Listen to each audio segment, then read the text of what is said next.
செந்திலாண்டவா ஸ்கந்த தெய்வமே பழனிப்பதிவாள் பாலகுமாரா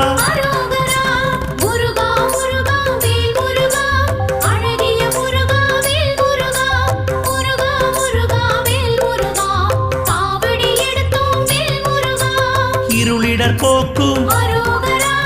இன்பம் தருவாய் அன்பின் உருவமே அரசே முருகா